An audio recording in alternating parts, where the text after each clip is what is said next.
ઓ સાંભળ તો, હા મમ્મી. તારા નણંદનો છે ને ફોન આવ્યો તો. એ અહીંયા થોડાક દિવસ આવવાની છે. થોડુંક તું સારું જમવાનું બનાવી નાખજે અને એનો રૂમ સારો કરી નાખજે. અને તને ખબર તો છે કે એની તબિયત થોડી સારી નથી રહેતી, એટલે થોડોક આરામ કરવા આવે છે. અને હું છે ને બજારમાં જાઉં છું, થોડોક નાસ્તો ને ફ્રૂટ ને એવું બધું લઈ આવું. હા કાંઈ વાંધો નહીં મમ્મી, હું બધું કામ કરી નાખીશ. હા, હું આવું ને ત્યાં સુધી તું બધું કરી નાખજે.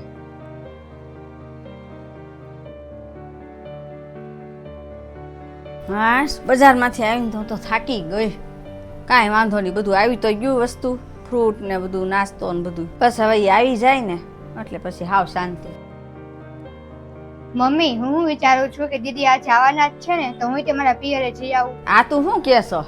તારી નણંદ 2 દિવસ હાટું આવે છે, એમાં તું એમ કહેશ કે હું વહી જાઉં મારા પિયર? એટલે જ તે કહું છું મમ્મી કે દીદી આવવાના છે ને તો અમારા પિયરે જઈ આવું. વાત તમને કઈ વાંધો નહીં, દીદી છે ને એટલે. અને અમથા મારા ભાભીની તબિયત હમણાંથી બહુ ખરાબ થઈ ગઈ છે, એને બહુ તકલીફ પડે છે, એટલે હું ચાહું ને તેને થોડીક મદદ કરાવું. ઘરમાં કોઈ મોટું છે ને, બધું એ સંભાળે છે ને, એટલે દીદી છે ને તમને કઈ વાંધો ન આવે તો જઈ આવું એમ. જો એ ઘરની જવાબદારી છે ને એ લોકો સંભાળી લેશે, તારી જવાબદારી છે ને આ ઘરની છે. તું આઈનું બધું સંભાળ, ન્યાનું નહીં. અરે મમ્મી, તમે આ કેવી વાત કરો છો? તમે ભૂલી ગયા જ્યારે 6 મહિના પહેલા તમારી તબિયત ખરાબ થઈ હતી ત્યારે મારા ભાભી તમારું ધ્યાન રાખવા આવ્યા હતા. તમે તમારી દીકરીને ફોન કર્યો હતો, તેને ના પાડી દીધી કે હું નહીં આવું. મમ્મી, ભાભી આપણી માટે એટલું બધું કર્યું છે, તો હું એની માટે એટલું કે ન કરે એકું ધ્યાન રાખવા 2 દિવસ નો જાય એકું. મમ્મી, હું તો પિયર કરે છો.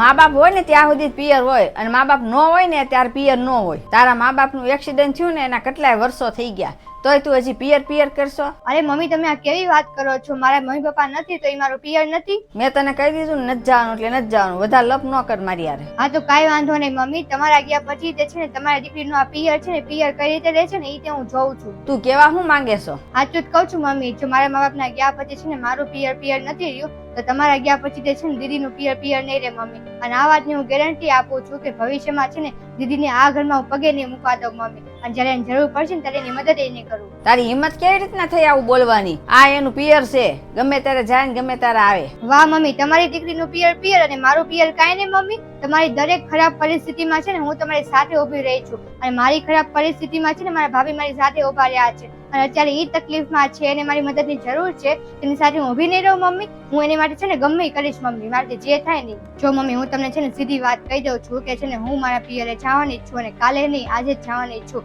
કારણ કે છે ને મારા ભાભીની તબિયત ખરાબ છે અને એને મારી મદદની જરૂર છે. કારણ કે જ્યારે મારી તબિયત ખરાબ હતી, મારે મદદની જરૂર હતી, જ્યારે મારા ભાભી જ મારી સાથે ઉભા રહ્યા હતા, બીજું કોઈ નહીં. અને જયારે દીદી આવશે ને મમ્મી, ત્યારે છે ને જ્ઞાન આપી દેજો જે તમને મને આપ્યું હતું. એમ કહી દેજો કે છે ને જયારે મા બાપ વહી જાય ને ત્યારે દીકરીનું કોઈ પિયર હોતું નથી.